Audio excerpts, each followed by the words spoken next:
All those who are holding tickets outside will get in as fast as they can. I'm speaking not to you, ladies and gentlemen, but I'm speaking to the crowd on the outside, who seem to be standing rather reluctant to come in, and we're going to start this very soon. To Be or Not to Be, a successful film adaptation of one of the most prolific writers in world history. When something so revered in popular culture is transformed through the cinematic medium, there's a tense feeling in the air. Will this work? Will they be able to capture the human imagination exactly as it had been pictured across hundreds of thousands of minds for centuries? Can the same minimalistic techniques of Shakespeare's work be recreated in a medium that feeds on detailed depth? So we start out this conversation of Worthy to talk about the 1948 Best Picture winner, Hamlet, which is based off of one William Shakespeare. Just to give some numbers to Shakespeare's career, he had 37 total plays, and at one point, the Guinness Book of World Records listed 410 feature-length films and TV versions of Shakespeare's plays, making Shakespeare the most filmed author ever in any language. IMDb lists Shakespeare as having writing credits on over 1,600 films, including those under production but not yet released, and the earliest known production is King John from 1899. So this is a pretty prolific guy as a writer, I would say, John, right? Definitely, yeah. It's kind of amazing. I think until we got into this point for this film, it was like hundreds of Shakespeare adaptations have already happened. So it's pretty amazing that, I mean, I think it carries over and it makes sense because his work is kind of defining genres and it's defining character arcs that we have come to learn and know today. So it makes sense why we've used him as like a template and why it's still being made and still his work is still being adapted today. Yeah, and it's not just that his work is singular to one genre. I mean, he has romance, history, drama, and comedies, kind of covering everything you'd ever want to talk about in a film or use. Blending of genres too, which is like I think really what he's known for as well. Oh yeah, so it's prolific, and to kind of sit here and try and be like experts on Shakespeare wouldn't do it necessarily justice, but what we can sort of start this conversation and talk about is film adaptations, and specifically using a Shakespeare play as a film adaptation. And so honestly, when we first started talking about this podcast, I said one of the things I kind of proposed to John as an episode idea was, is it fair to use Shakespeare? Is it fair that something so great and so beloved can easily just be taken and used on the screen through the cinematic lens? So I want to kind of ask you that, John. Is this like a cheat code? Is it just like is it just like the easy thing for any production company to do, to be like, okay, we need something successful, let's just make a Shakespeare play?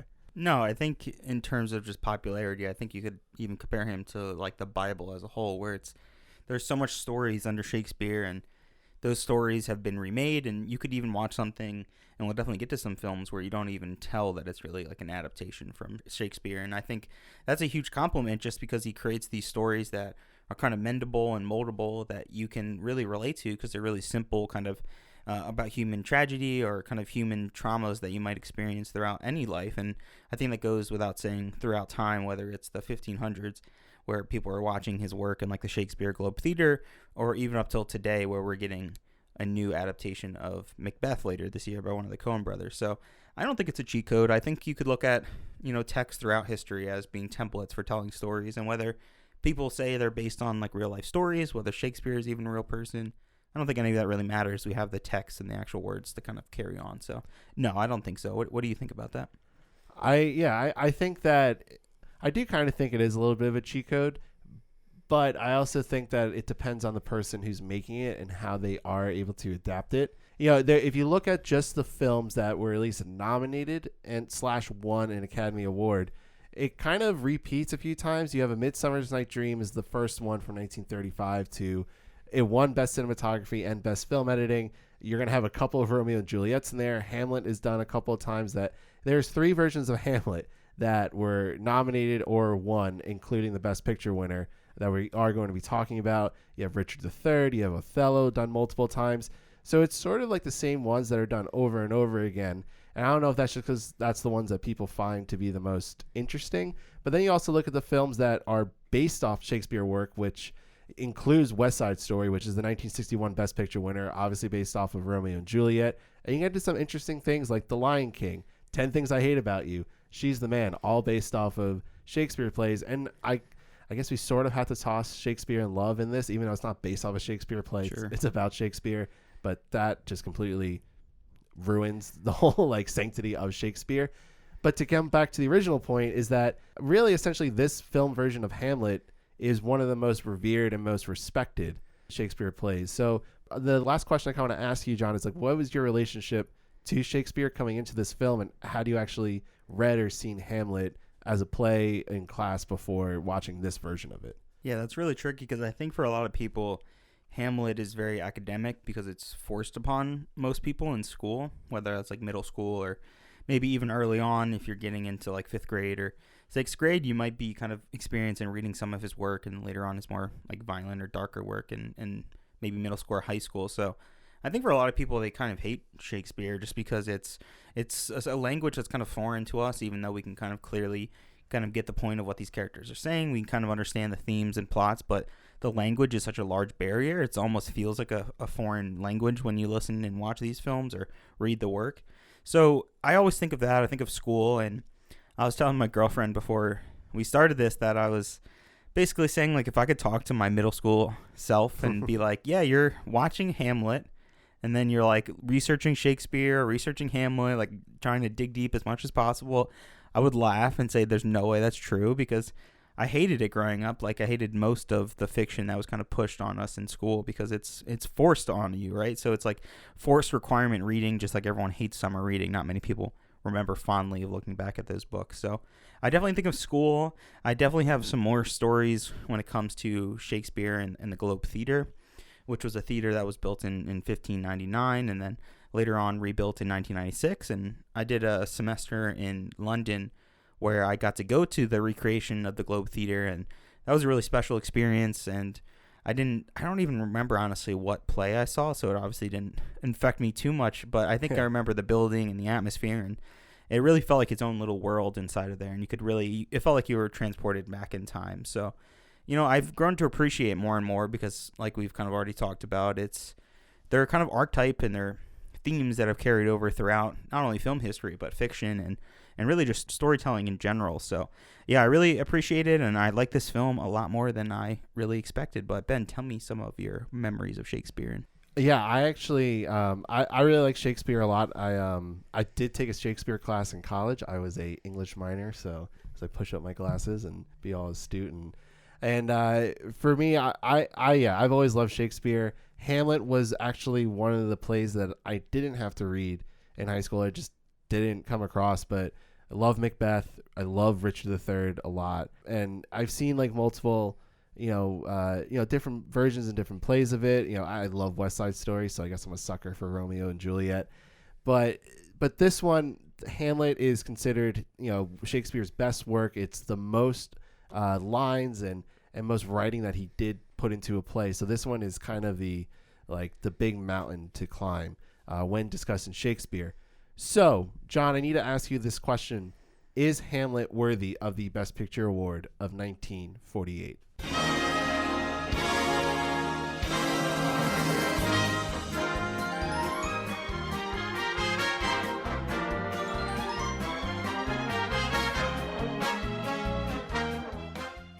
Hamlet.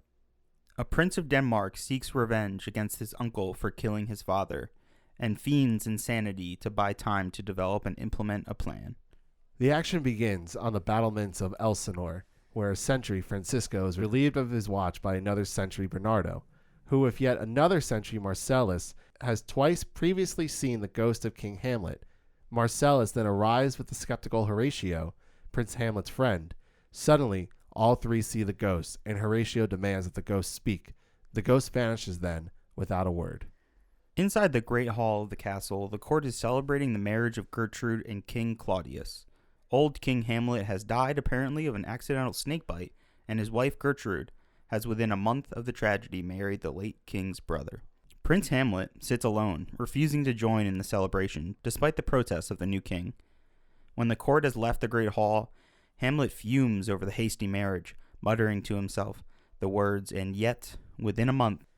Soon, Horatio and the sentries enter, telling Hamlet of the ghostly apparition of his father. Hamlet proceeds to investigate, and upon arriving on the battlements, sees the ghost. Noting that the ghost beckons him forward, Hamlet follows it up onto a tower, wherein it reveals its identity as the ghost of Hamlet's father. He tells Hamlet that he was murdered, who did it, and how it was done. The audience then sees the murder reenacted in a flashback as the ghost describes the deed. Claudius is seen pouring poison into the late King Hamlet's ear, thereby killing him. Hamlet does not at first accept this as the truth, and then prepares to feign madness, so as to test Claudius's conscience without jumping to conclusions. The feigned insanity attracts the attention of Polonius, who is completely convinced that Hamlet has gone mad. Polonius pushes this point with the king, claiming that it is derived from Hamlet's love for Ophelia. Polonius's daughter, Claudius, however, is not fully convinced and has Polonius set up a meeting between Hamlet and Ophelia, Polonius's daughter. Hamlet's madness is constant even in this exchange, and Claudius is convinced. Hamlet then hires a group of wandering stage performers, requesting that they enact the play, The Murder of Gonzago, for the king. However, Hamlet makes a few alterations to the play so as to make it mirror the circumstances of the late king's murder. Claudius, unable to endure the play, calls out for light and retires to his room. Hamlet is now convinced of Claudius's treachery. He finds Claudius alone and has ample opportunity to kill the villain. However, at this time, Claudius is praying, and Hamlet does not seek to send him to heaven, so he waits and bides his time. He instead confronts Gertrude about the matter of his father's death and Claudius's treachery. During this confrontation, he hears a voice from the curtains, and believing that it was Claudius eavesdropping, plunges his dagger into the curtains. On discovering that he has in fact killed the eavesdropping Polonius instead, Hamlet is only mildly upset, and he continues to confront his mother. He then sees the ghost's apparition of his father, and proceeds to converse with it. Gertrude, who cannot see the ghost, becomes convinced that Hamlet is mad. Hamlet is deported to England by Claudius, who has given orders for him to be killed once he reaches there. Fortunately, Hamlet's ship is attacked by pirates, and he is returned to Denmark. In his absence, however, Ophelia goes mad over Hamlet's rejection and the idea that her own sweetheart has killed her father, and she drowns, supposedly committing suicide. Laertes, Ophelia's brother, is driven to avenge her death as well as his father's. Claudius and Laertes learn of Hamlet's return and prepare to have him killed. However, they plan to make it look like an accident. Claudius orders Laertes to challenge Hamlet to a duel, wherein Laertes will be given a poisoned blade that will kill him with a bare touch. In case Laertes is unable to hit Hamlet, Claudius also prepares a poisonous drink. Hamlet meets Laertes' challenge and engages him in a duel. Hamlet wins the first 2 rounds, and Gertrude drinks from the cup, suspecting that it is poisoned. Whilst in between bouts, Laertes rushes Hamlet and strikes him on the arm, fatally poisoning him. Hamlet, not knowing this, continues to duel. Hamlet eventually disarms Laertes and switches blades with him. Hamlet then strikes him in the wrist, fatally wounding him. Gertrude then submits to the poison and dies, warning Hamlet not to drink from the cup. Laertes, dying, confesses the whole plot to Hamlet, who flies at Claudius in a fit of rage, killing him and then dying. Horatio, horrified by all of this, orders that Hamlet be given a decent funeral, and the young prince's body is taken away while the Danish court kneels and the cannons of Elsinore fire off a peal of ordnance in respect. Hamlet starred Laurence Olivier as Hamlet, Basil Sidney as Claudius the King, Norman Wooland as Horatio, Terence Morgan as Laertes, Gene Simmons as Ophelia, Peter Cushing as Osric, Eileen Hurley as Gertrude, Stanley Holloway as Gravedigger. Felix Aylmer as Polonius. Hamlet is directed by Laurence Olivier. Written by Laurence Olivier based on the play by William Shakespeare. Produced by Laurence Olivier. Music by William Walton. Cinematography by Desmond Dickinson. Film editing by Helga Cranston. And art direction by Carmen Dillon. So, John, to be or not to be, that is the question, right? That is thy question. That is thy question. I only think of Billy Madison when I hear that, to be honest. I don't think of Shakespeare. That's unfortunate. Yeah, I think that's acceptable. I think good old Billy Shakespeare would appreciate. He would it. approve. Yeah, he would love that comedy. He would. So yeah, so Hamlet. I after I watched it the second time and sort of talking to John as we were preparing for this episode, I kind of wanted to just take the approach and just kind of say up front, like, we're not going to like just break down this story. I think this story is like it's as is and has probably been dissected countless hundreds of thousands of times. So I don't think that me and John can add anything new to that perspective. But what we can add is talking about the actual film and the actual cinematic techniques that were used for this film. Yeah, it's funny that you say that because I was thinking the same thing. Like, if you really want to learn about Hamlet or you want to learn about the actual writing, I'm sure there's plenty of podcasts that are all dedicated to Hamlet and his work. So, yeah, like Ben said, we're not going to go too far into it. I think the plot elements will come up when we're talking about, like, the cinematic elements, like the cinematography. But I wanted to jump in, if you don't mind. Oh, yeah. And ask a question because I don't know if this is true or not, but we kind of start with a voiceover that introduces us. And I know we had that with Rebecca, but we get a voiceover from Laurence Olivier's Hamlet pretty early on, right? And have we had any voiceover yet and a Best Picture winner yet from one of the characters? I don't think so. I don't think so either. We have Rebecca with the opening, right? And that kind of haunts you into the movie, but I can't think of a single Best Picture that we've spoken about that kind of has voiceover from some of the characters or any of the characters. Right. Well, we've had like Mutiny on the Bounty and like Gone with the Wind with like the scrolling like credit text at the beginning, but never like an actual voiceover. Like an inner monologue, which Hamlet has kind of throughout moments of this film. And it's an inner monologue, that wasn't even in the original play. And there is some criticism about that. So this whole opening monologue ends on a pretty controversial thing. So the line is, "This is the tragedy of a man who could not make up of his mind." And a lot of people find issue with that because it's like people have like debated about like what actually is going on with Hamlet. Is he actually going mad? Is he just like pretending to be mad? Is he just pretending to go crazy to kind of get through the plot and like sort of like grief? Is it his grief? But for this one, for him to openly say like, "This is the tragedy of a man who cannot make up his mind," sort of changes it for some people, some Shakespearean purists.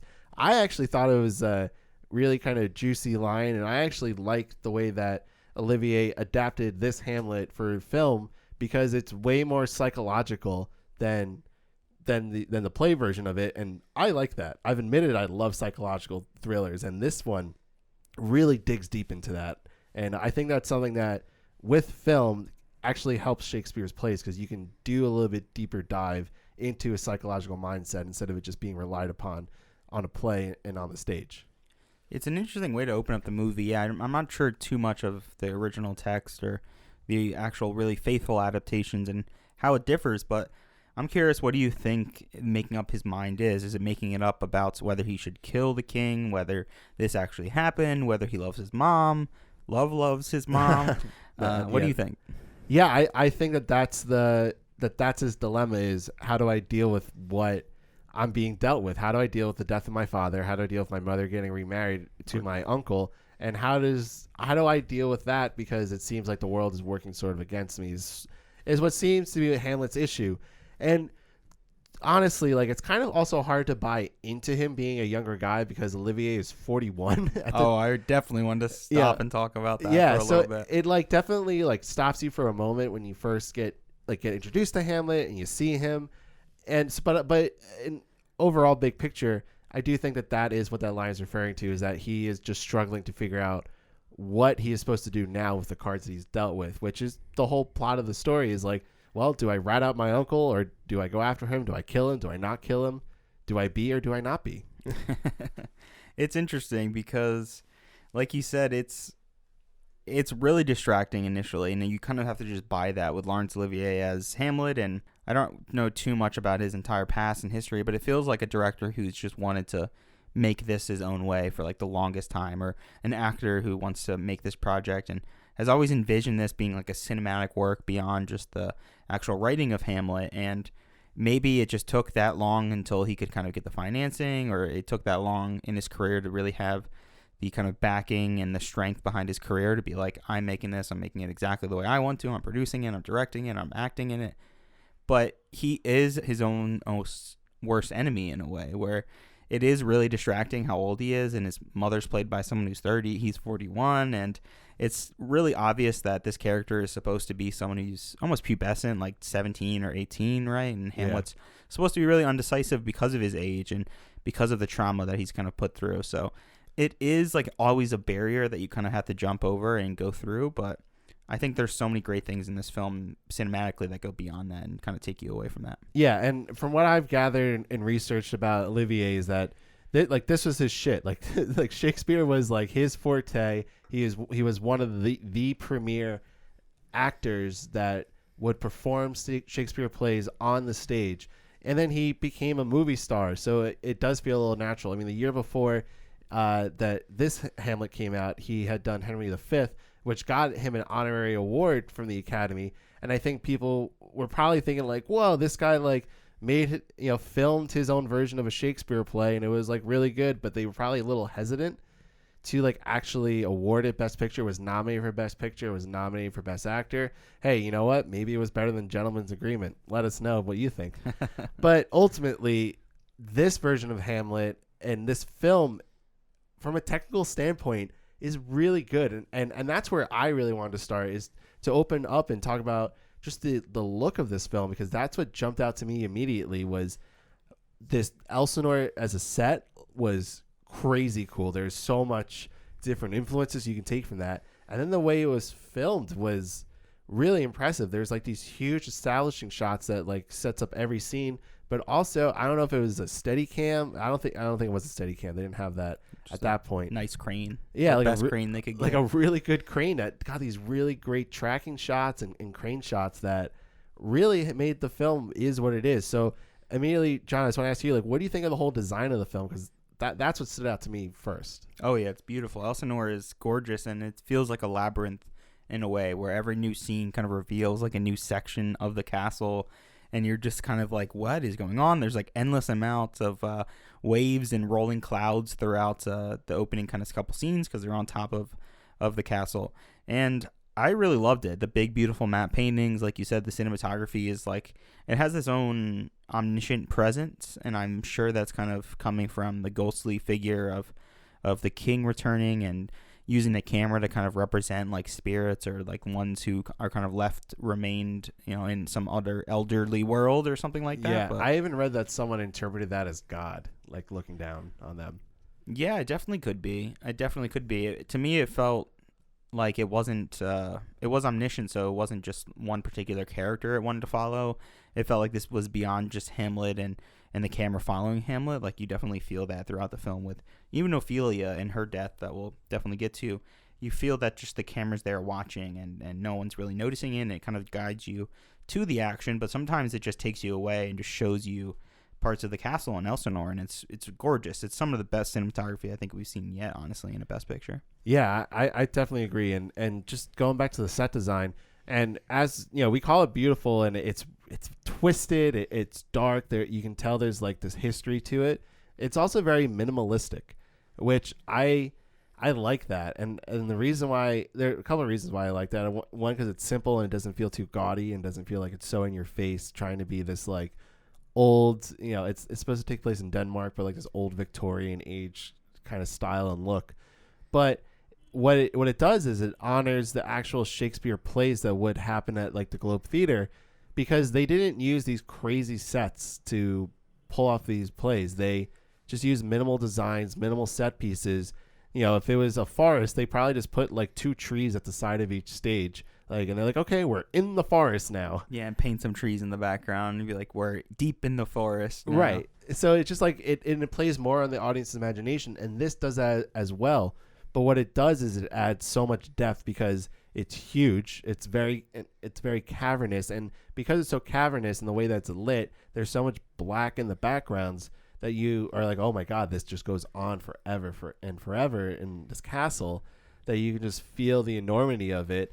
And you believe that it's real, and you believe that it exists, but it also creates a really appealing visual for the audience, because it's so twisted and just it probably wasn't like seen up to that point for a Shakespeare play, or a Shakespeare film, I should say. So I really wanted to give kudos to the set design and the look of this film, just because it really stood out, and as an adaptation, it works. Yeah, it's really grand, and Elsinore, the castle, it feels like a monster in some way, where like the deep hidden shadows, they kind of like consume characters. People go in and out of the frame, but the camera will just kind of go off on its own. And it's really magical, honestly, at some points, where it does feel a little bare. in some ways, but that bear aspect is like huge, like never-ending walls where it feels like these characters are like tiny, and I think it adds to the history, and it feels like there's been many Hamlets throughout time, and that there's been many people, and I think we get that through some of the actual texts in the play and in the film, where we have the grave digging scene where we kind of see some of the history of this castle and the legacy that people have left behind, and I think that definitely really adds to it, and it grows, and it just feels like this never-ending labyrinth, and you really get stuck and caught into it, and it takes a little bit to kind of digest Shakespeare, and I think that's kind of well known, especially at this point, and it's definitely become easier to digest as I've gotten older. I definitely have more of the patience of this. And I think about, I don't want to bring this up to argue about Hamilton and the Broadway kind of film adaptation, but really just the recording of the actual show. But I think that it's really easy to just set up a camera or a couple cameras and kind of break apart a production on stage and show that as a quote unquote film. But this really wants you to dive into the set. It really wants you to feel like you're there, or you're like on this roller coaster almost, trying to find and grab onto something while these characters are insane and going mad essentially. So I really appreciate that, and I thought that was really great, and I think it's one of the most dynamic Broadway adaptations, or not just Broadway, but not musical but plays that have been adapted. So yeah, I was really astonished and really kind of sucked into it after the first kind of 25 minutes. Yeah, no, 100%. And that's why I wanted to ask, is this a cheat code? Because you could just simply film a stage version of this. I mean, I don't know if you know about this, but I think I'm about to tickle John's fancies right now. But did you know that Tom Hiddleston played Hamlet? Do you know that Benedict Cumberbatch played a Hamlet on the stage? Yeah, every hot British actor has basically done Hamlet. I know. Well, I just know as you as a Marvel fan, you would probably, if you knew that they were going to be, they just filmed a version of those plays, you'd probably be like, I'm going to fucking watch the shit out of that. I would definitely watch it to see their performance, but I think that's just an issue with Broadway adaptations. I think it's a great thing to have, just because being on Broadway or being plays that are on the West End in London, they're can be really expensive, and it's a really hard thing to do, and it's still kind of part of the only upper middle class that are able to see these. So when that does get adapted, I think it's a great thing. It's really awesome, and it's funny that you reference those actors are in the MCU or in the kind of cinematic Marvel universe, but in a way, Shakespeare almost feels like the first film cinematic universe, where it doesn't all tie in, the films don't have to relate, but there's this ongoing kind of connection to these, and the style of writing obviously coming from one person, and it almost feels like the first franchise in a way. I mean, it's obviously not. We have earlier franchises from Universal horror films and stuff like that, but it feels like this ongoing legacy that still kind of continues, and people pass the torch from director to actor. So I kind of love that aspect of it. I definitely can agree with that, especially when you look at his work. I mean, he has continuations of the Henry V. I think it's Henry IV, then Henry V. Any Shakespeare people who are listening, if I just botched that, I'm so sorry. I think it's Henry V. Yeah. Yeah, but I think it goes from one Henry to the next Henry. He has multiple plays like that, and so and that's mostly his histories. But regardless of that, you're right. It does feel like this is the first big franchise type of thing that the world had, and I think that's totally fine and acceptable. And what I want to touch upon next, which you sort of touched upon, was the actual writing of this film. And it's great writing, but then what happens is you make it into a film and you try to have people watch it who are not used to speaking Old English or hearing things in Old English. So then subtitles sort of become a necessary thing. And when I put on subtitles, I usually don't like putting. Yeah, I was gonna say you never put subtitles on. I really don't like putting subtitles on. I think it takes away from the film. But that's ridiculous. That's my opinion of that. I saw the film before. So I think sometimes when I rewatch it, I'll then put subtitles on. But for the first time watching, I don't like it. But for this watch that I did it, which was my second time watching it, I was like, okay, let me put on subtitles. Let me just try and follow along a little bit better. I love Shakespeare, but yeah, it's definitely not the easiest thing just to casually it's watch. Dense, yeah. I think that's the best way to describe it. Really dense. It's extremely dense, and having the subtitles, and it kind of helped with the flow of the film better. But it really drew me in, and also I was paying, I think, closer attention to what was on screen because I could follow along that much better than I did the first time. But so I just wanted to add that having the subtitles for this really helps to watch this film, and I think actually enhances it because you can follow along, and then you feel.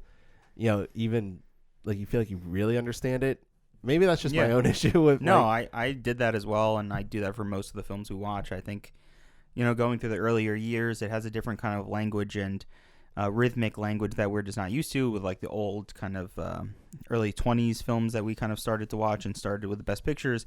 I needed those subtitles to kind of get through some moments where I was kind of unsure of what characters were kind of really saying back and forth to each other. So I do think it's necessary, and it does help. This film feels longer than, I think it's 2.5 hours or so. It does feel longer because of how dense it is, but in a way you could kind of break this film up in an intermission, like maybe after the play version of showing the king's death. I think that's like a good end point, kind of halfway through to cut it off, and that's where it really picks up and where the tension builds between the king and Hamlet. So just to kind of bounce off that really quickly, people do talk about how like this was like Olivier slashed a lot from the story. Oh yeah, and he took out even some characters that people were like, "Whoa, why'd you take those characters out? That like you're not supposed to take those out."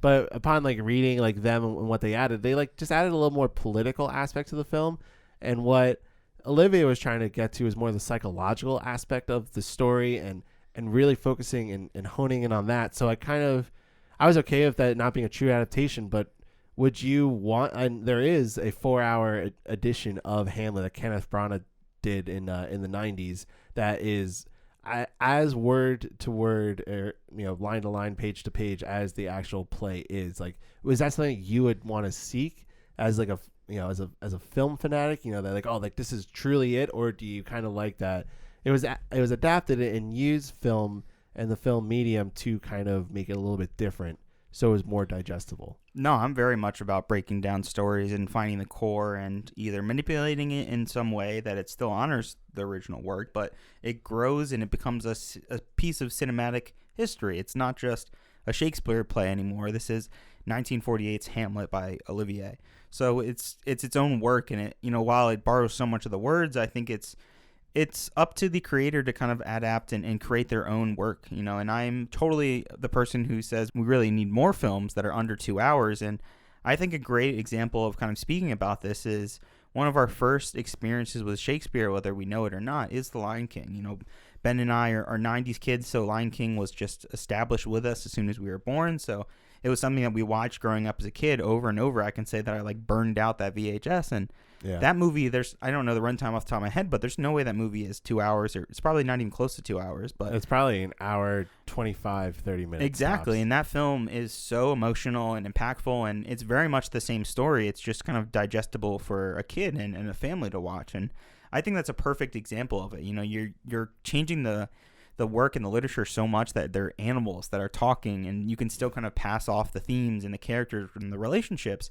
So I think it's amazing what you can do with a piece of literature or any kind of pre-established piece of fiction, and then adapt and kind of change that and work it into something else. And I think that is really kind of, in particular, you can see that with not only the characters that he removed from this version of the adaptation, but also in Hamlet and his relationship with his mother.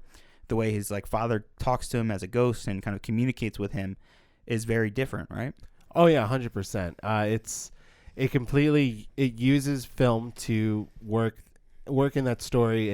It just makes it easier for the audience to accept and to understand like what maybe the intention was for certain monologues or inner monologues within the play that had to be spoken out loud. But when it's done differently in the film, it adds more to it. It really plays more into that psychological aspect. So one last thing on that is the inner monologues. Because it's a film, there were more voiceovers. So there are scenes where it's just Hamlet walking around with a blank stare, but you're in his head because he's talking and thinking, which again, like, it adds so much more to the story itself and to what Shakespeare couldn't get into, which is the psychological stuff, which makes this more, it really feels like a film noir at times. There's like this mystery that's going on. The way it's lit really adds to that. So I really like, that was one thing that really stood out to me as, wow, like that's one of the benefits of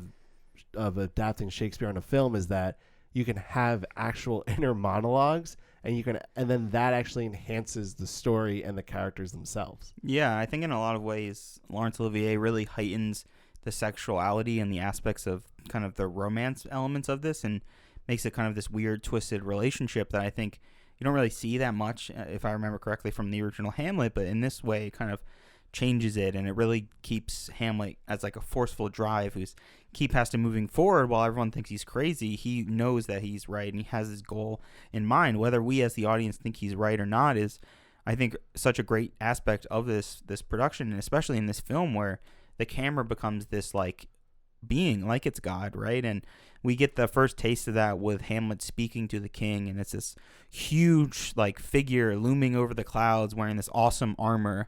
I made a note being like, that is some dope armor that Ghost is wearing.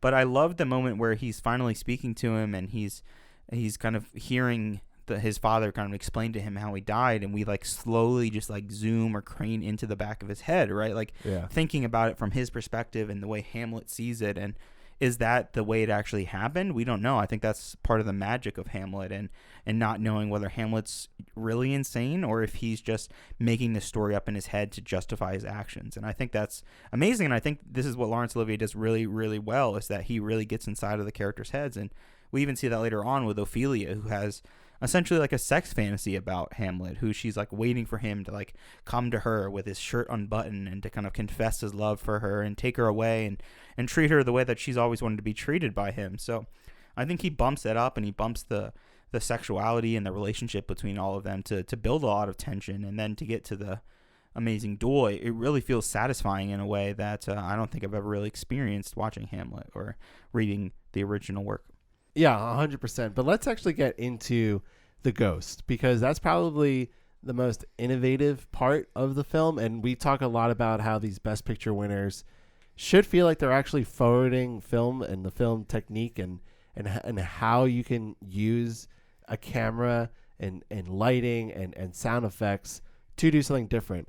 And we've expressed frustrations on films not doing that, but this one really does a great job about being experimental. And the pinnacle of that is the Ghost of Hamlet, of King Hamlet. And one, I think we should the design, really cool. I don't even know how to like properly describe it because it's so shrouded in clouds, but yet in darkness, but yet the face is almost skull-like, but it also has this like iron mask over him. Super spooky. It's super spooky. It looks like he's levitating off the ground. Yeah. And I was trying to think of like, have we seen a ghost type of thing like that yet in a Best Picture movie? And we've seen one, and that was in Sunrise, when the man is imagining the woman from the city sort of like caressing him and holding him. Yeah. Right. But that was more like they took two strips of film and slapped it together. Yeah, definitely. Yeah. So that was probably how they did that. But this one, I don't know how he really pulled this off. It had to have been someone in some elaborate costume on like like all perspective work. And right. He was probably staying on like Apple boxes. There's probably tons of smoke machines on the sound stage. Probably just burning real things to make smoke at this point. Maybe. There's no smoke machines probably yet. But But just like the visual effect is really cool. But then the sound effect is the coolest part. And what I read is that he had like multiple tracks, I think up to 16 different tracks of audio, that he had like men shrieking and women yelling and screaming while he was also doing this like ghostly effect. And no one really actually knows who voiced the ghost of King Hamlet, but people seem to kind of guess that it actually was Olivier who did it. There's debate about who did it. It's an uncredited role. But regardless, it's this really cool vocal effect that it does. And I could imagine in 1948, the people like me or sitting in the theater and having never seen this was like, John, you looking at this is pretty fucking creepy. Right now. Like this is insane. Yeah. I don't know if there's any shots where you see like both of them in frame. I think it's mainly like perspective, point of view from Hamlet, and then cutting back to Hamlet and the ghost perspective. But that doesn't like shy away or take away from how amazing it is and how amazing the editing is and how it builds you up to this point where you see the ghost really early on, but you don't really understand why he's there or like what he's kind of trying to project and put on the people around the castle until Hamlet kind of later on and talks to him, and he tells him about his death and basically sends Hamlet on his quest and on his mission, on his hero story basically. So yeah, I loved the look of it. I thought it was really fascinating how they did it and made him feel like such a larger than life force and this like deep booming voice. And if it is Laurence Olivier, which a lot of people, like you said, seem to believe it is, I think that's perfect thematically. Like this is in some ways, you can look at this film being Hamlet projecting all of this into his own mind and convincing himself of all this. And if that's the viewpoint you want to take, him being the king himself, being that inner voice, it makes perfect sense. That like perfectly equates and makes direct sense. But even if it's not, he's part of his blood. Like that's his legacy, and even to kind of relate to his having the same exact name. So I love that aspect. I thought it was really cool, and there's more fantasy elements to this film than I remember, like in the other adaptations or the original play that I've seen. Yeah, certainly. And I, again, like that was something that I really liked. But let's actually talk about Olivier as Hamlet himself. We haven't had a chance to really break down the performance, and overall performance, fantastic, right? Yeah, it's great. I think his presence is a little odd, I think, with how old he is, and the costuming is a whole nother bag. I think we'll definitely get to. I have a specific question I want to ask about that, and it's definitely something that you're not really used to watching, especially since all the films we've really watched so far are kind of either within the same year that it's supposed to take place in, or it's kind of a couple 10 years or so back. So this was a kind of a big jump for us, and especially being like it's a own British film. But in terms of Laurence Olivier, I enjoyed his performance. I think a lot of people could watch this and just be like, oh my God, this is like the most overacted film I've ever seen. But, Shakespeare is so like poetic and expressive, and he wears his heart on his sleeve. And I think that's what's amazing about Shakespeare is that you can kind of digest and really break down these lines and how complex they can be and really beautiful and poetic they can be.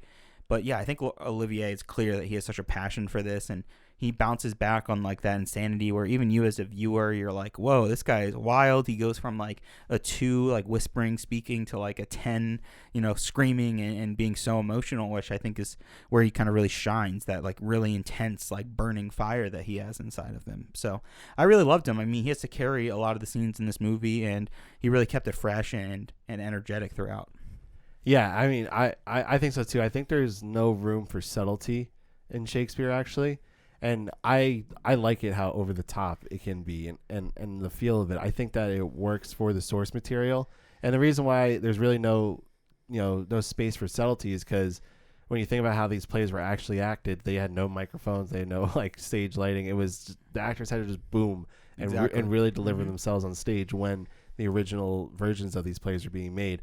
And one thing, he kind of has like a goofy wig on, which I was texting you like, this is the craziest hair I've ever seen. Yeah, but I did find some nuggets about him, and Olivier liked to change his appearance, and from role to role he was addicted to like the extravagant makeup and designs he could use for himself. And he even said, I can never act as myself. I have to have a pillow up my jumper, a false nose, or a mustache or wig. I cannot come on looking like me and be someone else. And we've seen Olivier before in a Best Picture winner in Rebecca, and he does a little bit too. It seems like there's some like extra makeup that he puts on. He has like that like fake mustache, or it might have been a real mustache. I don't know. Yeah, I'm not sure. But he definitely does like to add to his appearance, and it's a early form of method acting, I would call it, just to dive into the role. And again, like it's clear like how much heart and soul he's putting into the work, not just as an actor but also as a director,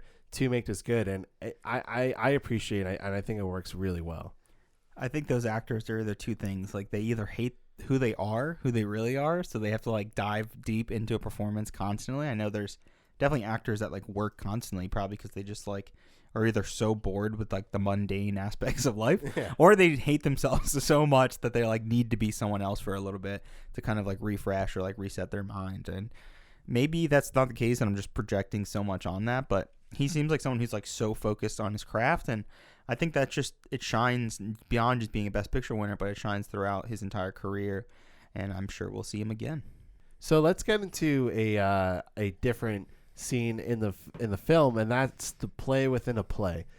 Shakespeare loves to do this. He has tons of his work has plays within plays in it. And the reason I wanted to talk about it was, one, is a great nod to the actual productions of Shakespearean times. Again, they just have a single tree as the set piece for the film, or for the play. I mean, that these wandering actors put on, and so I really like that. But also, it had this like really tense moment as King Claudius is like watching. He's starting to realize like, oh shit, this is about me. And then it becomes sort of, I'm not going to say like exactly like a horror film, but it has this like horror element where he's really freaked out. He is, but like just he's like, put on like lights. I need lights. I need to put it on. And then it gives me one of my favorite shots. And I don't know if you remember this, but when he starts screaming for light, who shows up but the no chill Hamlet with like a torch going like ha ha ha ha. Yeah, it's almost comedic in a way. Yeah, but I loved it. Yeah, I think there's comedic aspects to Hamlet, you know, the way he kind of like is going mad in a way and the way people see him in his perspective. But yeah, I love this weird, like The Murder of Gonzago, which is the play that he kind of adapts in the film that he translates to be his father's death, or the way he sees, or the way his father told him that he died. And I have a couple of things about that death and how no one noticed like leaking poison out of the king's ear, if that's actually how he died. And it's funny that they considered a snake bite being like the reason of death, and if that was not the case, like no one questioned like whether they wanted to see the snake bite. Like there's a lot of like things that like don't really make sense, but you just kind of have to accept it, and this is like a revenge plot in a way, and you have to buy into that. But yeah, like you were saying, it's almost feels like a horror film because it's really suspenseful, and he's so good at like keeping the frame and the shot going without any dialogue, and that creates like this really tense moments and this really like thick tension where characters are like looking around. And I think we see that later on in the duel, where there's so much like anticipation of what might happen, or what character knows, or what a character might be thinking. And for a screenplay that is written mainly by Shakespeare, that has so much dialogue and kind of goes out of its way to over explain things, I think he takes that and breaks it down into being very filmic, where it's really intense and you're like waiting on the edge of your seat, and you are just waiting for some twist to kind of turn, or to Hamlet to kill the king, or what's actually going to happen. And I think that has to be with the editing and with Olivier's direction, and I think he really amplifies the work because of that. Yeah, and I liked how you brought up the whole point of that, like no one was really checking on King Hamlet in this actual supposed like snake bite. And that's again, like that's Hamlet's whole thing, is like, well, did he actually kill them, or did he not actually kill? And that's why he puts on this plays, because so he can be like, oh yeah, Claudius definitely killed him. Yeah. But then what that leads to is, and you referenced this, is this like Oedipus conflict that's going on between Hamlet and his mother, and it's a little weird, but I think there is a little. It's very weird, but there is reasoning for this, because I was reading up on this, and apparently Sigmund Freud had written a whole thing about Hamlet and the Oedipus conflict and his own interpretation of it. And so then reading that, and then reading some more and being like, oh, well, this was in the back of people's minds when this movie came out, so people really read into it. And whether Olivier was like insistent and deliberate in showing that and enforcing it more and more. I mean, yeah, he kisses her on the lips many times. Maybe that was an off-screen type of thing that he was trying to do. But also at the same time, it's like very in your face about it. And so, yeah, there's this like Oedipus conflict, which again adds this whole other psychological layer, which again is what Olivier is trying to do with this adaptation, is to get into the mind of Hamlet and be like, well, there's a lot more that I can do now with film, with showing all this off. Yeah, I think you could see the scenes with Hamlet and Gertrude, his mother, and see that as like his anger at his mother for marrying his uncle and essentially being one of the hands in killing his father. Whether she knew it, he doesn't really know. He's kind of accusing her that like there's something wrong, and if you're not on my side, basically, then you're against me. And I think with those scenes, there's definitely the weird kind of sexual tension. He's talking to her so close. It's so dramatic. He keeps like hugging her like he wants to kiss her, but he can't. And I think if you were to just watch those, you'd be like, it's really, really dramatic. And obviously they're talking about the death of her husband and you know, his father. But I don't think you really get that sense completely until you add Ophelia to the story. And like I was saying earlier, Ophelia also has an inner monologue and almost like a sexual fantasy where she wants Hamlet to come in and like sweep her off her feet. And then a couple scenes later, it's Hamlet actually meeting up with her, and it's real life, and he just completely rejects her. He's like trying to convince her like the truth that his father died, and no one's listening, and no one understands it. And she's also kind of believing that he is crazy. And we like later on get to her plotline and his constant rejection to Ophelia, which I think just adds to it that he has mommy love. It's simply that he has a love for his mom that goes beyond, I think, just a mother and son relationship. I think it goes deeper, and maybe that broke him from his father's death. Maybe he's always had that kind of love in this film or this universe of Hamlet, but I think it's definitely present there, and I think you would have to be blind to not see that. Yeah, 100%. And I'm glad you brought up Ophelia, played by Gene Simmons, not the Gene Simmons of Kiss, different Gene Simmons, because I didn't necessarily like her character or her performance. Interesting. For some reason, it seemed very goofy. I actually liked her performance a lot. I think the actress was 18 at the time, and I found her kind of charming, like this like obsessed young girl, and she felt better casted than even Olivier did, even though he's obviously an amazing performer and quite amazing at his craft. She just felt like she fit the role better, and she's had this kind of like love obsession, which I think we can all kind of relate to being that age. Yeah, I definitely can see that. I don't know, just something about her seemed off to me. And I want to also ask you about this, is about the pacing, because whenever it was just her scenes that were going on, I kind of just didn't care too much. It didn't feel like, I know it was like part of the plot, but it doesn't really like forward the plot too much, because ultimately what her plot is and what her father's plot is to kind of be like, oh, is Hamlet mad, which is done by other characters as well. And then it leads to the whole like battle at the end, because Laertes has to avenge his father and his sister. So I know that like it's part of the traditional aspect of the play, but I do wonder if that was toned down a little bit with the Ophelia parts, although it probably couldn't, because that is really a big part of the source material, how that would have then been projected on film, literally.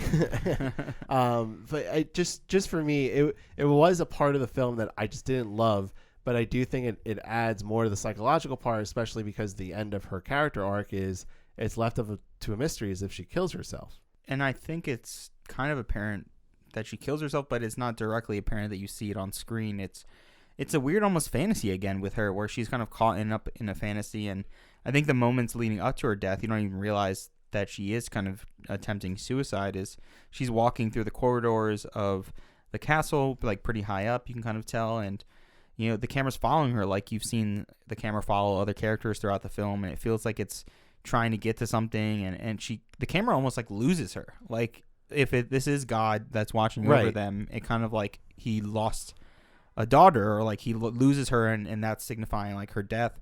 But then it cuts to down below where you see her kind of floating in the lake or the river next to the castle, but she's alive in a way. And I don't know if that was supposed to be like her fantasy of like, this is what death is, like of her suicide, and she's being like washed down the river, because she seems kind of like happy in a way when she's like gliding, holding flowers down the river, but she's still alive. Like she's not just like dead on impact, right? Right. Well, people think she could have drowned, that was her. Well, they kind of say that because that scene starts and she's floating down the river, and I didn't really appreciate her arc really until I went back and watched some of the key scenes, and especially this scene of her death where she floats down the river, and then you get some voiceover saying like she just basically lost it, she drowned and she died. And to me, it's like the shot leading up to that was a fantasy in her mind, and like this was her death, and we don't see her die or like drowned or splat, but to me she jumps off the castle and she dies. And I don't really remember what exactly it was like in the original play, but to me it's like she's committing suicide, intentionally jumping off because she can't have the one love of her life. Yeah, I think that probably is a way to interpret it. I think it is supposed to be left up to a mystery, but it also leads to Hamlet and the most famous lines, like we started this whole podcast with, which is to be or not to be, whether 'tis noble in the mind to suffer the slings and arrows of outrageous fortune, or to take arms against a sea of troubles, and by opposing end them, to die, to sleep, it's the most prolific writing probably that Shakespeare has done. It's the most well-known writing that Shakespeare has done. And in that scene, to me, watching it does feel like it's Hamlet being like, should I kill myself to be or not to be? But also it's the whole rest of it, he's thinking about just the human existence and the human condition of like putting yourself through life. Like, should we be putting ourselves through these tragedies? Is it worth to take all these like hits throughout life just to live? And to me, that's very powerful. And in the way it's shot, I think is actually really powerful, because he's sitting on top of the castle. He's holding a dagger in his hand, and he drops the dagger, and it almost is like he's sitting on that edge, but then the dagger drops, and he's like, oh, I should move back a little bit. Like he realizes like that would be him if he would actually jump. Yeah.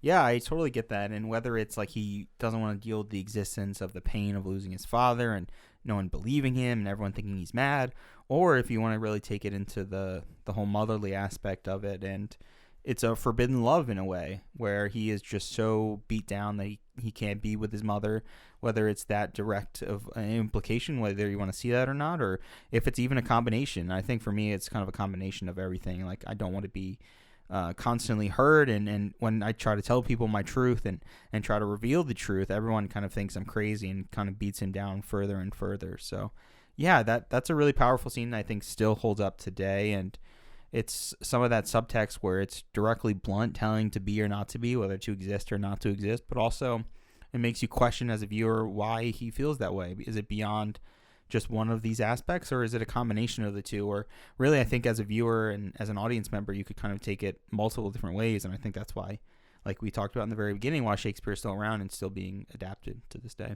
Yeah, certainly. And just one, I think, last thing with wrapping up Olivier's performances, what was your favorite aspect that he brought to the performance itself? Was it his delivery? Was it his physical performance? Because he is all over the place, his movements, which I think is really good. And then also, it could just be the way he designed the character, the look of it. I think the look of it's probably the worst part for me, to be honest. And let's talk about costumes after this too. And I think it's definitely his performance and his delivery. I think I mentioned a little bit earlier that he goes from like a 1 to like this almost interpersonal monologue of him talking to himself, sometimes out loud, sometimes in his head, and then he kind of explodes, like shaking Ophelia at one point, being like, "You don't understand. Like, why are you not understanding what I'm going through right now?" And I thought that was really what was amazing. And he definitely pushed the character, I think, to make it feel a little bit older. He's not as kind of like whiny and mopey about some of these things, but it's more passionate, and I think he takes it on a very serious note. And yeah, definitely with his movement, I totally noticed that. I think it felt very much like part of the play where he's trying to take up the entire scene and the stage and really trying to express more than just the words, but also physically on film to show that on the camera. So yeah, I really enjoyed a lot of his aspects. But what do you think? What is your favorite aspect of him? I agree. I think it's the way he carries himself, I think, is the most fascinating. Actually, I really like his whole intro to the film, and just to go back to the beginning of it, the way he's introduced is he's sitting at the end of a long table, and it's a whole celebration of Gertrude and King Claudius being married, and he's sitting there like a pouty asshole, essentially being like, "Oh, wham, me," and then the camera, it starts out really wide and again it's using the crane, it goes right into him, and then boom, like Hamlet, it's like almost like the light turns on.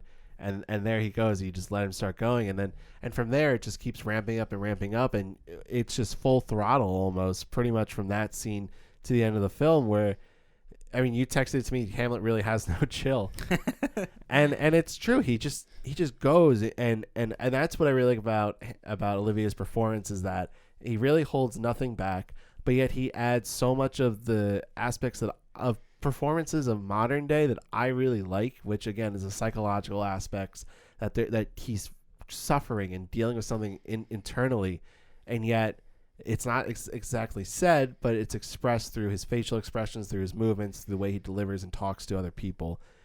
So overall, I really liked his performance.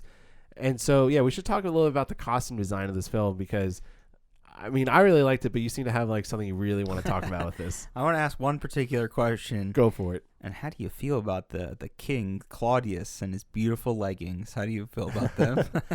I don't know. I mean, it felt like what we're used to seeing, like kings, and kind of seeing pictures and watching some of his work on stage. It just feels like an actual like time of Shakespeare, and that's again like going back to how Olivier adapted this, is that it feels like this, like they took the costumes from like a Shakespeare production, so that feels authentic to it, and then all he did was just like expand upon the minimalistic set design, but made it really grand and actually a real space for the story and production itself. So I think the costume design is fantastic, and just it keeps adding layers and layers to the story. It makes it feel authentic and real to a Shakespeare play. Yeah, definitely makes it feel real as a Shakespeare play. But to me, I like prefer more of like a more grounded or gritty kind of version. And I think of like a recent film like Green Knight, which definitely has a lot of Shakespeare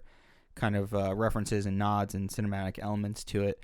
And that has a much like kind of darker, dimmer, like not in terms of cinematography, but in terms of like the look of the characters. It's more muted and everyone's like dirty and it's like, it feels more lived in. And while the castle kind of feels more than just a set and it definitely feels larger than life, the characters still kind of feel like props in a way. And I think that's just kind of adapting and taking over from the work and trying to honor Shakespeare in that way. And I don't think it's a bad thing. I think it's just more of a personal preference for me. And yeah, I don't really have anything bad to say about it. I think it's just kind of a direct correlation between the two. I just wanted to bring up the king because he's got some tight leggings on, and we do see some other leggings throughout the movie, and they all do. They all do, but I think the king, I think it's just how high up his like coat is. Yeah. So it's like you're getting a lot of grundle, you're getting a lot of crotch in there, and yeah, it's just kind of funny. It's just part of the stage. Yeah, I'm just a child. That's what it is. No, it's all good. But let's sort of kind of bring this whole thing to the end and to the end of the film itself, which is this really intense fight that happens between Hamlet and Laertes, and there's like this hidden drama because Claudius gave Laertes a poisoned sword. He wants Hamlet to die, and he has even a poisoned cup to give to Hamlet in case he doesn't get stabbed. And one of the things that I really appreciate about this sword fight is, again, it starts really grand and open on this huge wide shot. And as the crane goes in, as they start fighting, you think, oh, it's going to track the fighting. But what it does is it subtly just goes right to Gertrude, his mother, and the cup that's next to her. Yep. And so it adds more drama because your focus isn't on the sword fighting. Your focus is now on the cup. Well, it's both in a way because you know that they're both just elements of fire that you know that someone's going to get hurt. Like multiple people may die. We don't know. And that kind of builds up the tension so much, just like I think in the play where you're watching their reaction to it earlier on and seeing like, ooh, like are people going to realize this is in reference to the king, or is Hamlet going to realize the sword's poisoned, or is Gertrude looking at this cup as if it is poisoned, or whether you want to see that either or, I think we can definitely dive into. Yeah, well, one thing I also want to add to that is that because the focus becomes on the cup and the poison itself, it almost starts to add this. It represents a slowness to the film, but a slowness in the sense that of the creeping death that is about to happen, that's been creeping up this whole entire time for 2.5 hours, that death is upon everyone. And there it is in that golden cup. And I just find it to be visually like really fascinating. And I appreciate that Olivier, again, was deliberate, that he could have just stayed like really big and really grand and to show off the sword fight, how you would have seen it in a play. Because if you're watching it, that's all the focus would have been on. But he focuses more on the creeping death aspect of the poison and because of the slowness of a poison, how it can kill you not so quickly. But just the idea that like he did something different and again, like that speaks again to what film can do, that you can focus on different things, that you can make it different, that you can adapt it differently, which adds to the story, which gives a different perspective on it.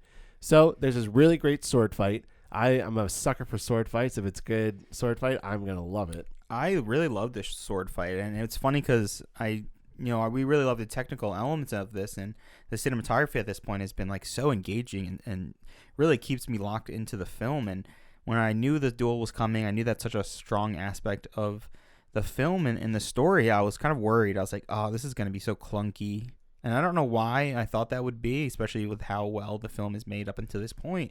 And again, I was kind of shocked by just how engaged I was in this actual fight. Not only do you have that really tension, dramatic element where you're like watching the fight, but you're also like, oh my God, cut away to the fight. Like, did she drink the poison yet? Like, what is she looking at? Like, you get like multiple engagements of tension, and that builds, and it almost makes the fight feel even more dramatic too, because it's like, is Hamlet going to see it? Does Hamlet even know the sword is poisoned? And then on top of it, the fight is shot in a really dynamic way where like the cameras are kind of free flowing and the editing is really intense and it's like cutting on hits. And at one point, like I could see people in like audiences back in the day like jumping at the shot where they're fighting and they kind of clash swords and the sword like almost pokes to the camera and like into the camera lens, and it's really intense and way more dynamic than I expected from a Shakespeare like adaptation. Yeah, I agree. It's engaging. It's really fascinating. I love the detail that the end of Hamlet's sword is like a bald tip, so it wouldn't actually penetrate someone. Yeah. So it's like it's like subtle details that again that Olivier focuses on, that he's able to focus on, that again adds to it. So Gertrude drinks the poison. I think intentionally, and I think our description says intentionally. Would you say so? I don't know. I'm actually surprised to think that people would say it's intentional. I felt that it was. I mean, I can definitely see that. I think of it still that I think it's a little bit of both. But then how it, like, I don't know how she would know that it was poisoned unless she was like a really good alchemist and like understood.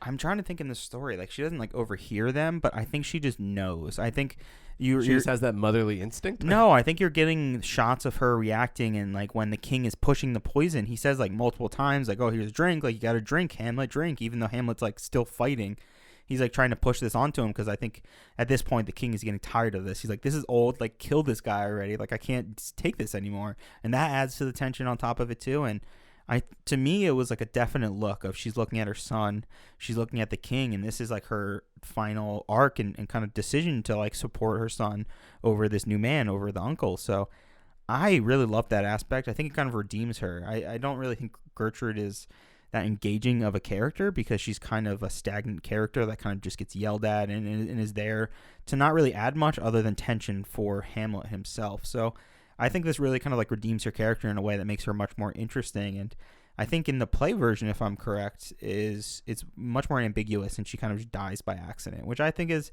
not really that interesting. I think that's not as thematically related to the actual film, and I think it adds to her character and her love for her son Hamlet way more. Yeah, I definitely can appreciate that, the way you put it. I think that, yeah, it definitely does add, again, Olivier's influence and what he's able to do differently to make it more his version of it. So she's dying. Hamlet sort of gets struck by the blade, but he doesn't know that it's poisoned. He then is able to switch blades with Laertes, which I thought was like kind of like a neat little trick. Really cool. Yeah, then he stabs Laertes in the wrist, and Laertes is poisoned. And so now we have 3 people who are poisoned. Gertrude starts to die, and then Laertes says to Hamlet, be like, "Yeah, your uncle is the one who's putting this whole plot together." Yep. And then Hamlet, you would assume at that point he should have started dying based on like the time. A slower death. It's in his arm, so it takes a little bit, I guess. Well, I want to talk about him getting struck first because it's like a break in the fight almost, where I don't know, Horatio, I think maybe talking to Hamlet, and then that's when Laertes he just like, I literally had to keep rewinding because I'm like, that was so fast. Like, how did that happen so fast? How does he get hit? And it's because it's a cheap shot. He just goes really quickly while they're not fighting and like slashes his arm, which I was just like, holy shit, like that. Like every time you think you're going to like lose patience in this fight, it constantly keeps you engaged. And the fact that he fucking stabs him into the wrist, basically like going directly into his vein, I thought was metal, very metal and intense. And visual was like, whoa, like that's intense. And I do have like some issues with how the death and kind of the aspects of blood is so toned down, whether that's like MPAA restrictions, but like even after this, the king gets killed and you don't really see blood. You barely see any blood on anyone really who dies. And I could see a much more dramatic version of this finale where it's just like so bloody and they're stabbed multiple times and like the queen is vomiting blood. Like I could just see it. Maybe that's just way too over the top and too much, but I think that could just intensify this entire scene even more. But I really love this scene. It's one of my favorite scenes probably in the entire movie, the duel. No, I think there actually is merit to wanting that because, again, if you're thinking about adaptations in Shakespeare, wouldn't there be some kind of gore to most of these deaths? I mean, there's some pretty graphic stuff that happens in some Shakespeare plays. Not like, not as much as this, but like if you were to go that full route, you definitely could have. And I'm sure there are adaptations of Shakespeare plays that really go that extra length to be as gory and as authentic to the time as possible. So going back to the story, 3 of them are poisoned. Hamlet's like, oh shit, I was right. Claudius was doing this. And he does this just crazy like monkey move and just jumps off the top of like a rampart onto Claudius and just starts stabbing him. And honestly, like the one thing that it reminded me of was, I think you're going to laugh at this, was like in Inglourious Bastards when they're shooting Hitler. It felt like just like a over the top. Yeah, over the top like puppet that they're like destroying. And like that's how it felt with him stabbing Basil Sidney playing Claudius. I just felt like it was just this puppet that he was just like, I'm going to get you. Yeah, I could totally see that. It really felt like so satisfying though, where you don't see him stab him. You just kind of see him forcefully doing it, and it's like finally it's that like pop, it's that almost climax to his character where he finally is just like, oh my god, I wanted to stab this man for so long, and you just really see him explode. And I think that's why Olivier is so powerful, and I think that's why he kind of pulls off Hamlet so well. And yeah, I really loved that attack and that death. And I think I even saw that they really didn't want Olivier to do that jump because it was like pretty high up. It was like 6 feet high, and they were like, you're gonna hurt yourself, and we're like not gonna be able to finish this movie. And I think he did end up doing it, and he ended up like knocking out the teeth of the stuntman for the king because he like jumped and stabbed him too hard. So I think that's again Olivier's dedication, and maybe going a little bit too far, but fun little fact. Yeah, maybe just a little too far. So he kind of gets his revenge he does get his revenge at the end, and then Hamlet starts to die, and his last line of the film, and that I really like, and I don't know why I like this, but his last line is, "The rest is silence." And then he dies, and then Horatio is the one to be like, bring him, like, get people to carry his body. And so they bring him through Elsinore. So again, the film ends on these crazy crane shots, and then there are cannons firing, which adds just some like this, like, I don't know, it's like a soldier's like funeral type of thing. And he's ascended to the top of the keep of the castle, and then it just says the end, on this like, far out shot of the castle and his body being placed there. And it ends this film on a very like downer note, but that is kind of how the play also ends, as a tragedy. But it was a pretty epic way to end it as well. It is, yeah. And I want to ask you two different things. I want to talk about Hamlet's death in particular, and his look, and in relation to another film. But first, I want to ask you, who is your favorite death? I love a good death performance. I love the different ways actors try to handle it, how dramatic it is, how subtle it is. I've always loved a good death scene, even really bad performances. They're great to rewatch. So who's your favorite death performance?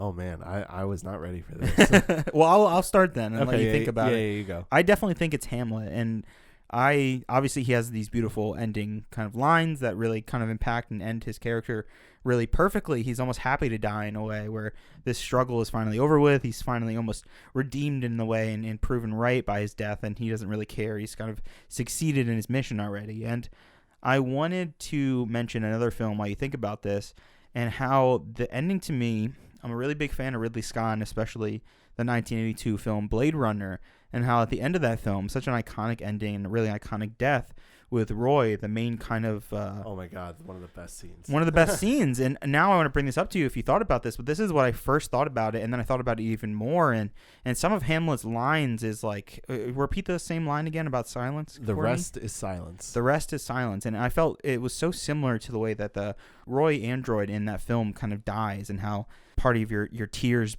like become rain or something along those lines, where tears and rain. Yes, like tears and rain. And it felt like a direct kind of analogy or kind of influence from Hamlet's death, where he's a sympathetic character in a way, and he's kind of happy to die. He's like finally shutting down, and he's experienced all the things he wants to experience, but he's kind of feels like he lived a valid life, and he's happy to kind of end it. So I felt the kind of connection in between that, and also you have like he's got the blonde hair, there's rain at this point, but it just felt like very similar, and maybe Ridley Scott kind of drew directly from Hamlet or this film. Well, now I just looked up that speech and I just got chills, because every time I watch that movie and that scene, I always get chills, but it does feel very Shakespearean. I'll go very quickly. I've seen things you people wouldn't believe. Attack ships on fire off the shoulder of Orion. I watch sea beams glitter in the dark near the Tannhauser Gate. All those moments will be lost in time, like tears and rain, time to die. And like, I know Blade Runner isn't a Best Picture winner, but like that little... It's beautiful. It feels very Shakespearean. So like, time to die, the rest is silence. Yeah, like, really similar, right? That is very similar. I did not pick up on that. Thank you for giving me the opportunity to bring Blade Runner and that that amazing monologue into this podcast. I guess Hamlet would be like the death that is acted the best, but then I also really like Gertrude's death. Just like she does make that sacrifice, if you want to look at it as she knew the poison was there. So that's a very noble death in and of itself.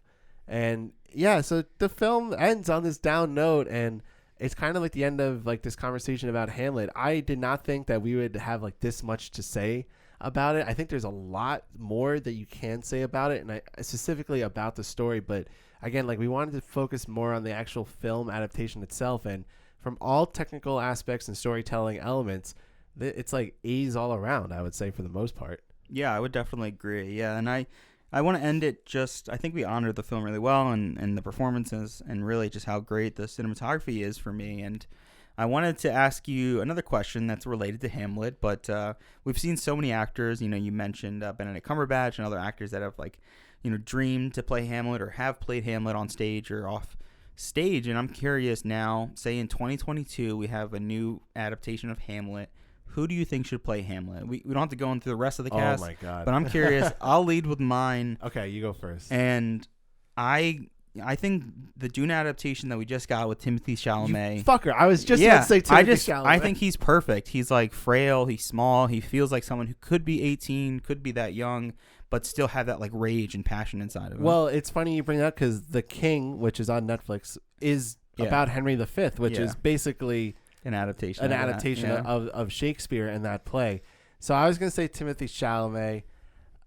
Man, but I don't know. I think that probably is the best person for like right now that it would work. Yeah, hot star. That right. But then I also think of like other like Shakespeare plays. I really like Richard III. I said that before. And I think Andy Serkis would be an awesome Richard III. Oh, that'd be cool. Yeah. Like now at his age too, being older and gray hair and stuff. Oh yeah, like I would love that. I would love to see that. I would like to see more Shakespeare plays, but it also doesn't necessarily mean that you're gonna win an Academy Award. So why don't we jump into the 21st Academy Awards? The Academy of Motion Picture Arts and Sciences presents the Academy Awards of 1948. In just one moment, we will bring you the Academy Orchestra playing the Star-Spangled Banner for the crowd assembled here in the Academy Theater in Hollywood, California, from where our broadcast tonight is emanating. The 21st Academy Awards were held on March 24th, 1949 at the Academy Theater in Hollywood, California. This year's show was hosted by Robert Montgomery, and this is the first Academy Awards ceremony with a new category for Best Costume Design. The ceremony was moved from the Shrine Auditorium to the Academy's own theater, primarily because the major Hollywood studios had withdrawn their financial support in order to address rumors that they had been trying to influence voters. So before we jump into the categories, I just want to ask your thoughts, Ben, on what do you think about them changing the theater? It's not too big of a deal, but it kind of plays into like there's more and more as we go year after year that there's manipulation going on. There's maybe people getting paid for awards. How do you feel about this change, and do you think it's that much of a big deal? I don't think overall, like from a very quick look at it, it's not like that big of a deal. But if you were to start drawing more conclusions about it and to maybe create your own narrative that like maybe there is some influence that is going on. I mean, there definitely is. There definitely was, and there definitely still is some sort of influence. Whether that I don't think it's a monetary thing. But maybe it's a scratch your back, you scratch my back type of thing, especially with voting. Nowadays, it's so political. So it's just, again, the Academy being the Academy, and it's always going to be that way, I think. It's just going to be a politics game throughout the time of the Academy Awards. But let's move on to the honorary awards given out that year. The first one was the Irving G. Thalberg Memorial Award, and that was given to Jerry Wald. The Academy Juvenile Award goes to Ivan Yandel. And Yandel was given this special juvenile award for his performance in the film The Search. And by the time that this was announced in March 1949, he returned home to Prague, Czechoslovakia, and the communists had already taken over the government at this point, and they would not allow Yandel to travel back to the United States to collect the Oscar and the Golden Globe that he received for his performance. So they had to eventually, take it directly to him, and the film's director, Fred Zinnemann, accepted the Oscar on Yandel's behalf at the Academy Awards ceremony. So, we've seen a couple references of that, but we have another missing attendee, which is always a weird kind of interaction on stage. Best Foreign Language Film, which this wasn't its own category yet, but they did give an honorary award, went to Monsieur Vincent, which was from France. And the Academy Honorary Awards go to Sid Grauman as the master showman who raised the standard exhibition of motion pictures. You could think about the Grauman Theater that's in LA, one of the most kind of iconic Chinese theaters that are in Los Angeles. And we have Adolphe Zukor, and he is a man who had been called the father of the feature film in America for his services to the industry over a period of 50 years. And then finally, we have Walter Wagner for his distinguished service to the industry in adding to its moral stature in the world community by his production of the picture Joan of Arc. Best special effects went to Portrait of Jenny to Paul Eagler, Joseph McMillan Johnson, Russell Shearman, and Clarence Slifer. Special audible effects to Charles L. Freeman and James G. Stewart. The film was based on the 1940 novella by Robert Nathan. The film was directed by William Dieterle, who directed The Life of Emile Zola, and was produced by David O. Selznick. Best film editing goes to Paul Weatherwax for The Naked City. This is Weatherwax's first of 2 Oscars in this category, and that includes a later on win in 1956 for the Best Picture winner, Around the World in 80 Days. Best costume design color went to Dorothy Jenkins and Barbara Karinska for Joan of Arc. This is the first year that the costume design award was given out. This is Jenkins' first of 3 Oscars. When she retired in 1990, she once summed up her designing as, "I can put my world down to 2 words, make beauty, it's my cue and my private passion." And this was Karinska's only career win. Best costume design black and white goes to Roger K. Fures for Hamlet. This is the first time, as Ben said, costume design is added, and this is Fures' first of 2nd Oscar of the evening. And he's actually a frequent collaborator with Olivier, and this is a collaboration that they've had back and forth with many Shakespeare productions on stage and on film. And Hamlet was actually the only Best Picture nominee this year to also be nominated for Best Costume Design in black and white. Best cinematography color went to Joseph Valentine, William V. Schall, and Winton C. Hoke to Joan of Arc. This is Valentine's first and only career win out of 5 nominations. It was actually one of his last films that he made, and he had actually worked the previous year on Alfred Hitchcock's Rope. So this is Schall's first and only win out of 9 nominations. And Hoke, he was a lab technician who contributed to the development of Technicolor before becoming a cinematographer in 1936. His understanding of the color process led to him being hailed as one of Hollywood's premier color cinematographers. Hoke had never made a film in black and white, and for Hoke, this is his first of back-to-back wins this year and the following year, which actually would not be matched by a cinematographer until John Toll, when he picked up Oscars for The Legend of the Fall and Braveheart from 1994 to 1995. Best cinematography black and white goes to William Daniels for The Naked City. This is Daniels' only career win out of 4 total nominations. And a fun little fact is that he was supposedly Greta Garbo's personal lensman for all of her iconic outfits and paparazzi photos. Yeah, so no Hamlet nominated in this category for best cinematography, and I think that's dumb.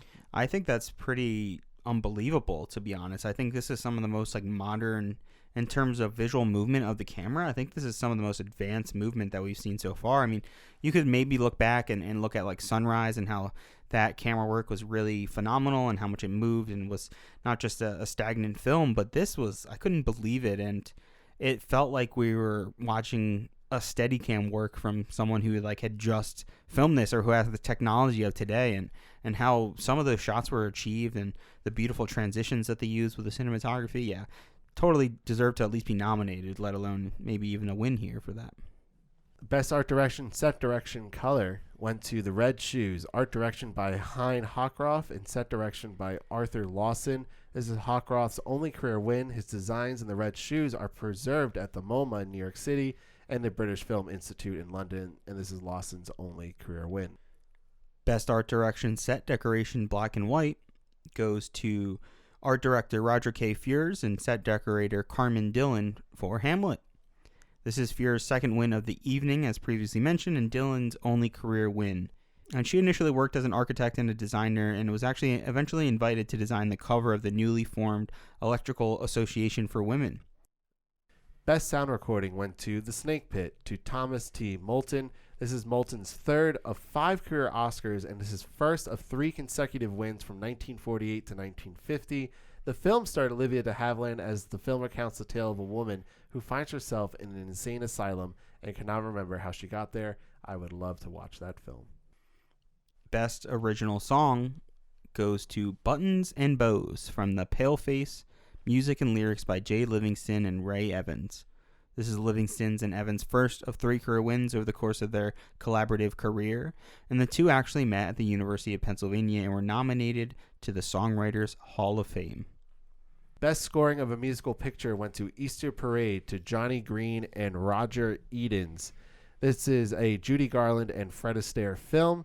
Green was nominated for an Oscar 13 times, and he won the award for the musical score of Easter Parade, An American in Paris, West Side Story, and Oliver, the last of those 3 all being Best Picture winners.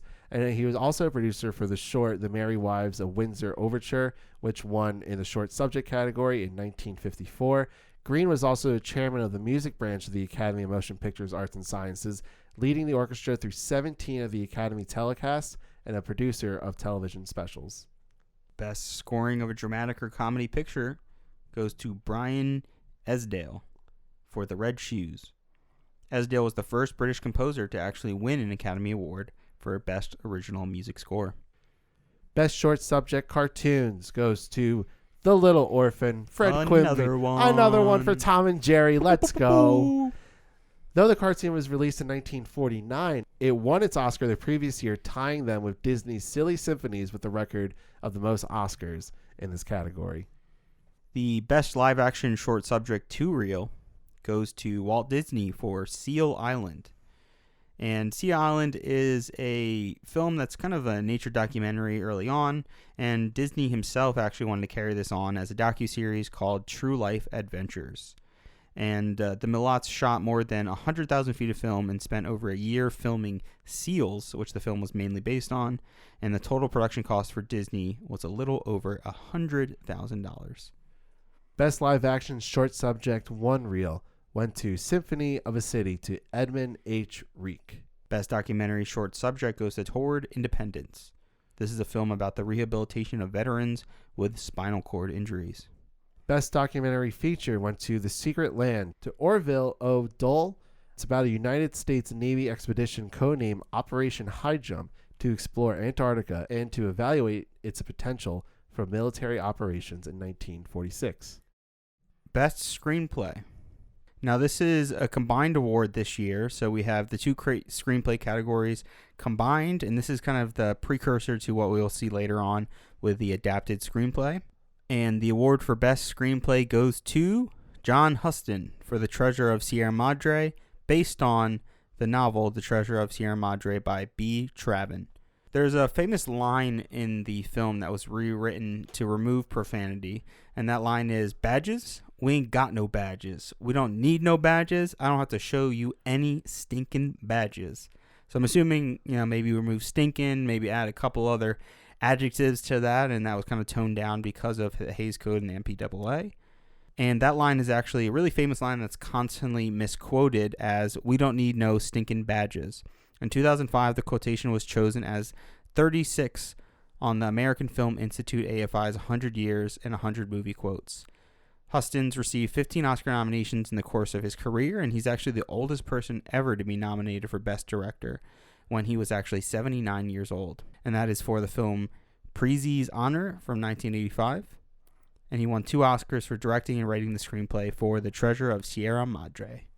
And then they decided to keep this stupid award, the Best Motion Picture Story, this year, which went to The Search, to Richard Schweizer and David Wexler. Schweitzer was a Swiss screenwriter who won the Academy Award for Best Original Screenplay in 1945 for his work in Mary Louise, as well as the Academy Award for this year. The film was directed by Fred Zinnemann, which tells the story of a young Auschwitz survivor and his mother who search for each other across post-World War II Europe.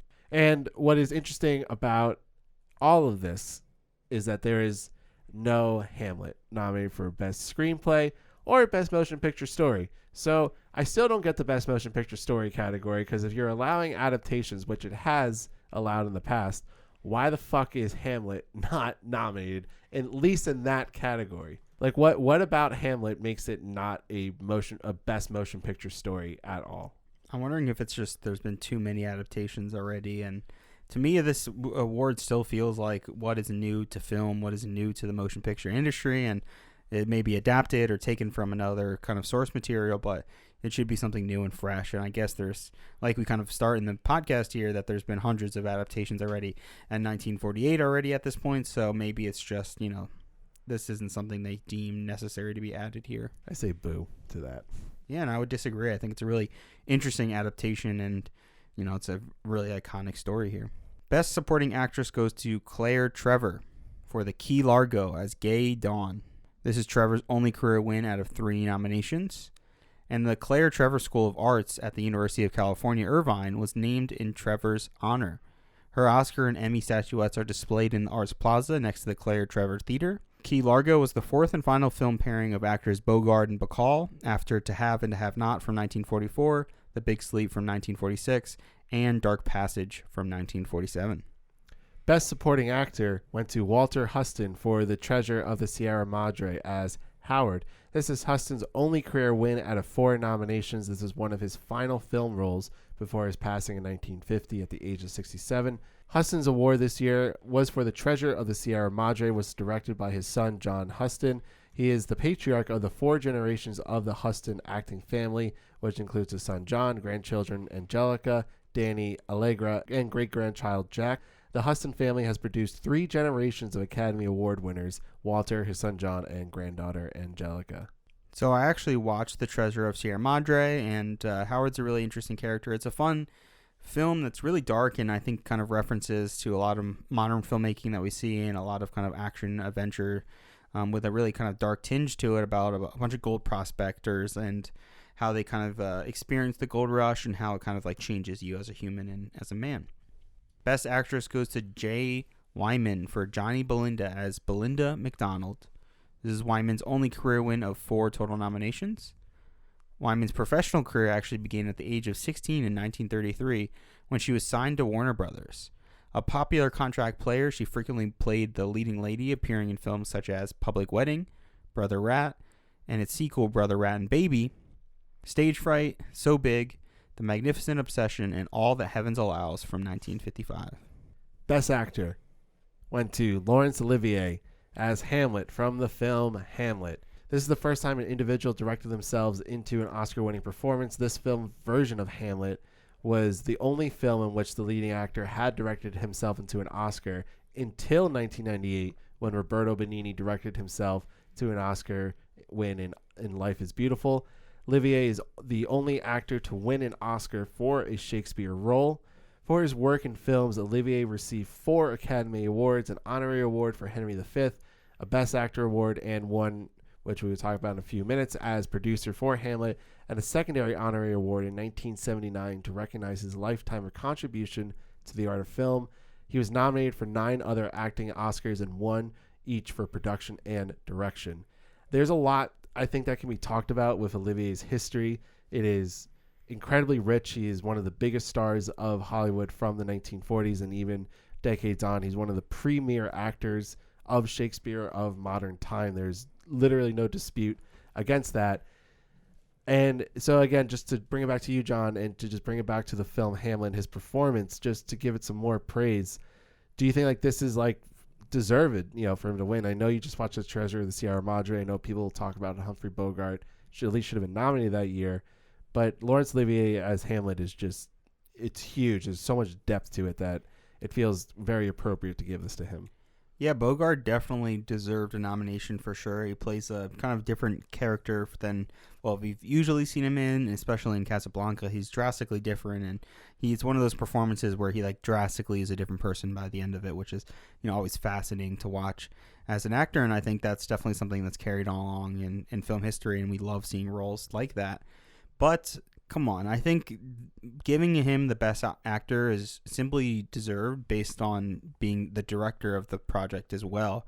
It's insane to even get to that level of performance, to be believable, to hit your marks on the ground, to make sure that you're doing every single nuanced detail while also being in charge of the entire production, being able to communicate to every single portion of the production while also knowing your lines, while also knowing your marks, while knowing what the scene is trying to do, who should have certain beats. Like, there's so much to just a directing job, and then to combine that and to know all the lines of by heart, and maybe that comes from years and years of practice, being in on stage and performing Hamlet before this was adapted, but it's just astonishing, and I think that goes to show with just how little people have been nominated and how little men have been nominated while also being the directors of these pictures, because it's extremely hard, and there's not many other people that we can even kind of like look to or relate to. I mean, maybe we have Orson Welles, who's certainly up there with being such a great director and actor, and maybe a most recent time you could look at like a Damon or even Kenneth Branagh that we've talked about in reference to Shakespeare as well.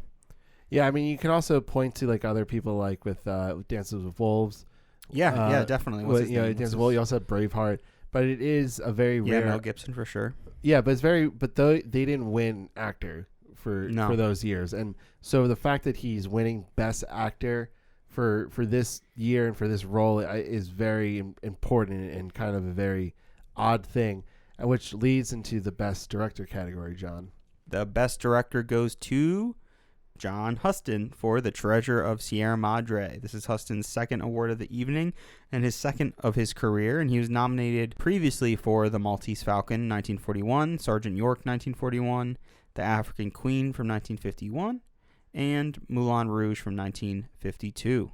John Huston directed 2 films in this awards year for which his actors won Oscars. His father, Walter Huston, in The Treasure of Sierra Madre, and Claire Trevor for Key Largo. But I wanted to first tell Ben, you have to see this movie. Usually we don't have that much time to watch previous winners or other Best Picture, and The Treasure of Sierra Madre, I think, was a big film at the time. A lot of people loved it, and it was kind of the runner-up for most people, if not what should have won that year.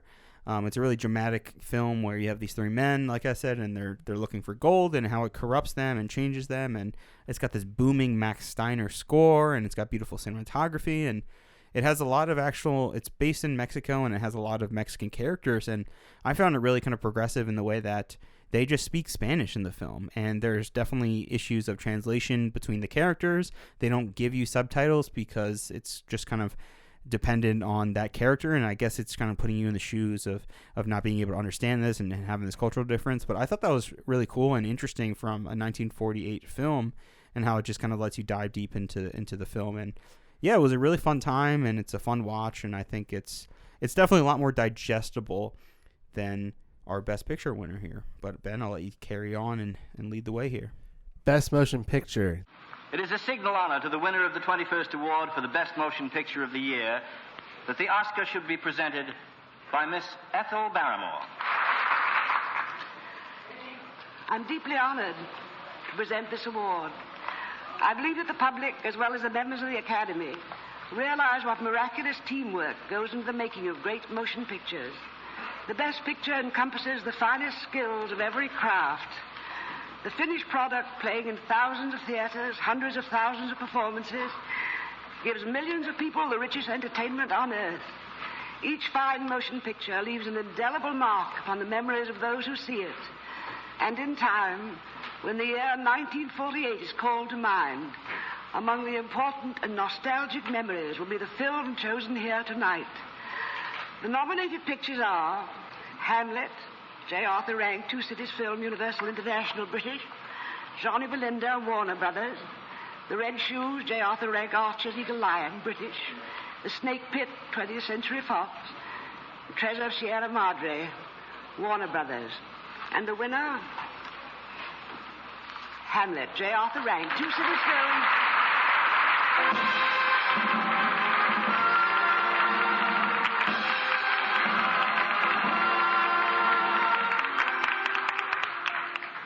Speaking as a stand-in, I wish to say on behalf of Sir Laurence the tremendous gratification it is to be selected by a jury of one's peers. I am sure that Larry, who lived and worked amongst us for so many years, can look back on the rewards and the plaudits of the world that have fallen to his lot recently, to the knighthood by his king, to all the various rewards that have come to him. None can be more touching or more gratifying than one of this kind from his own profession. So may I join with you to congratulate him on this award and to congratulate ourselves in having chosen him twice this evening. Thank you.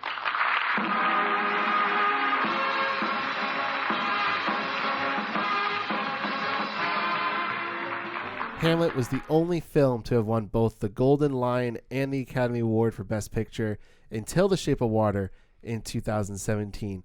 And it is also the first non-American film to win the Best Picture Academy Award, which technically makes it the first international feature film to win the Best Picture Award. I hate including Britain as part of an international feature because it feels so entrenched in Hollywood now. But it is an accomplishment in of itself that this is the first, again, international film to win Best Picture. So before we get into our final thoughts and rounding up everything, let's get into some stats and figures. So Hamlet has a 95% on Rotten Tomatoes with an average Rotten Tomatoes rating of 8.58. The top critics percentage give it a 75%, but their average rating is a 10 out of 10. The audience score is an 80%, and their average rating is a 3.93. IMDb has a 7.6. Metacritic gives it an 82. It won 4 total awards out of 7 nominations that evening. So, John, is Hamlet worthy of the Best Picture Award of 1948? I would say it's certainly worthy. I think the technical elements, especially the cinematography, I found really near and dear to my heart. I love this weird omniscient character that is our camera, essentially, that kind of guides us through. And I think that alone and how much it progresses, what we've seen so far in the Best Picture winners, immediately deserves it. Plus, we have the producer, actor, director, that amazing combination, which, you don't really see that very often. And that the way it comes together and actually is very complete while also being new and different and going beyond just the literature, I think it is certainly worthy. What do you think, Ben? I think it is an incredibly worthy movie, and I gave it a 94 out of 100, this film. I really find nothing terribly too wrong with it. I think the things I did take it away for was some of the other actors in the cast. I was not a big fan of Ophelia as some other people, but I was able to kind of look past it and still appreciate the work as Shakespeare. Again, this goes back to the whole intro and my whole question of, is it fair? I ultimately don't know. But if it is fair or not, I'm going to give it a 94. So you can look at that how you will. I just think that this film aesthetically is beautiful. It works in so many ways. The lighting design is incredible. The costumes are great. The set design is great. And then on top of that, the cinematography, it guides you through it. There's so much depth and psychological aspects that's added to this film that would then lend itself to future Shakespeare productions and to future adaptations of Hamlet. And I look forward to when Hamlet is going to be done again, and because I would like to see this one bring its own influence to that. So our average ratings out of 21 movies, actually 22 movies so far, John, you have a 70.2, and I'm at a 76.6. Actually, we'll round out to a 76.7. So still a little lower because of some movies. Definitely Gentleman's Agreement brought us down again from last week. So that's kind of it on Hamlet. Again, looking at all these movies of all the Best Picture winners, when I first saw this list, seeing Hamlet on there made me smile and made me feel like, okay, maybe sometimes they do get it right. And that's more because it's an honor to Shakespeare himself, to this writer, this literature that we have as a culture and around the whole world that so many people have taken and adapted and loved and just absolutely been engrossed with. So I think it's great that there's at least one Shakespeare film out of all the Best Picture winners, and I really think that this production of it is absolutely fantastic. Are there any final thoughts you'd like to give about Shakespeare and Hamlet, John? Yeah, of course. Yeah, I actually didn't say my rating, which was actually an 82, and for how much I praised the film, I think some people might think, well, that seems pretty low. I gave Casablanca, for reference, like an 88, and some other films are kind of around there, like Going My Way, an 83. So some people might find that a little crazy, but to me, Shakespeare is not my favorite in terms of just the base text. And when I saw Hamlet, I was actually the opposite of Ben. When I saw it kind of on the list of films that we were working to, I was dreading it, and I was really just not wanting to jump into something so dense. And Shakespeare is just not my favorite kind of form of literature, and it's not my favorite form of dialogue. I prefer much more modern and naturalistic dialogue. But I found something really charming about this film and really interesting in the way it was constructed and all these different elements that really come together in something that feels almost experimental in the way that it's telling such a simple story that a lot of people know already at this point. So that's all I really got to say. The only thing I really want to wrap this up is that, Ben, this is a podcast of two men who can't just make up their minds, you know? To be or not to be, John. To podcast or to not podcast. That is that question. That is that question. So thank you for listening to Worthy. We appreciate you guys, and it's really incredible being 21 episodes in. Can't wait to be 22 episodes into this. So I'm Ben. And I'm John. And this is Worthy.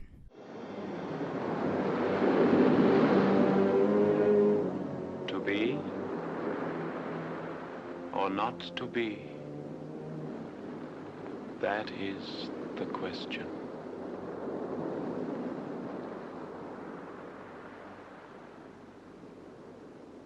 Whether it is nobler in the mind to suffer the slings and arrows of outrageous fortune,